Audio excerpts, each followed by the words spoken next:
নমস্কার। আজকের এই ভিডিওতে আমরা দেখে নেব আপনারা কিভাবে সরকারি সেন্টার অথবা কিষাণ মান্ডিতে ধান বিক্রি করার জন্য যে ডেট করবেন বা শিডিউল কী করে অনলাইনে করবেন। এবার গত বছরের তুলনায় এই ওয়েবসাইট একটু চেঞ্জ হয়েছে। আর এখানে আর একটা প্রবলেম হচ্ছে, শিডিউল করার পর আপনারা কিন্তু যে স্লিপটি আছে, মানে শিডিউল স্লিপ যেটা আছে, সেটা কিন্তু ডাউনলোড করতে পারছেন না। এটারও কি সলিউশন আছে সেটাও আমরা কিন্তু দেখে নেব। সেই জন্য সবার আগে শিডিউল বুক করার জন্য এখানে 3 নম্বর যে অপশান আছে ফার্মার সেলফ শিডিউলিং, এই অপশানটার উপর একবার ক্লিক করবেন। এখানে ক্লিক করার পর 4টি উপায় বা 4টি অপশানের মাধ্যমে কিন্তু আপনারা শিডিউল বুক করতে পারবেন। আধার কার্ড, এপিক কার্ড, কৃষক বন্ধু আইডি যদি থাকে, অথবা কার্ডের ওপর রেজিস্ট্রেশন নাম্বার যেটা থাকে সেটা দিয়েও করতে পারবেন। আমি এখানে আপাতত আধার নাম্বার সিলেক্ট করছি। তারপর এখানে আধার কার্ড নাম্বারটি পুট করে সাবমিট করব। এরপর আপনাকে সেন্টার সিলেক্ট করতে হবে, মানে কোন জায়গায় আপনি আপনার ধানটি বিক্রি করতে চাইছেন। এটা আপনার নিয়ারেস্ট যে সেন্টার আছে সেটা সিলেক্ট করে নেবেন।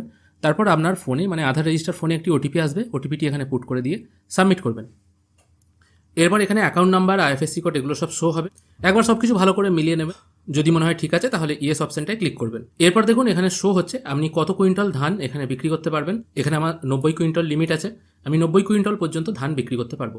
তারপর আমি কনফার্ম করছি। এরপর আপনি কত কুইন্টাল ধান বিক্রি করতে চাইছেন, আপনার যেহেতু 90 কুইন্টাল লিমিট আছে, আপনি কত কুইন্টাল বিক্রি করতে চাইছেন সেটা এখানে সেট করবেন। তারপর কত তারিখে বিক্রি করতে চাইছেন সেটা সেট করবেন। ধরা যাক আমি এখান থেকে একটা ডেট সিলেক্ট করছি, 4 তারিখ, 4 ডিসেম্বর সেট করছি।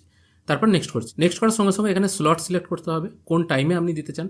আমি ধরুন 11টা থেকে 12টা এই স্লটটা সিলেক্ট করছি, আর মোটামুটি এই স্লটগুলো ফাঁকা আছে। যে কোনো একটা স্লট আমি সিলেক্ট করলাম, তারপর সাবমিট করছি। টাইমিং আর স্লট বুকিং করার পর আপনাদের সামনে এই টাইপের একটি পপ আপ আসছে, যেখানে দেখা যাচ্ছে আপনার সেলফ শিডিউলিং হয়ে গেল। এরপর যখন ওকে করছেন আবার আপনি প্রিভিয়াস পেজে চলে যাচ্ছেন। এরপর আপনি কি করবেন, এখান থেকে তো আপনার স্লিপটি জেনারেট হচ্ছে না, বা স্লিপ ডাউনলোড করারও কিন্তু এখানে কোনো রকম অপশন নেই। সেই জন্য এখান থেকে এই ফার্মার সেলফ শিডিউলিংয়ের নিচে যে লেখাটি আছে, এই গোটা লেখাটাকে আপনারা সিলেক্ট করে রাইট ক্লিক করে কপি করে নেবেন।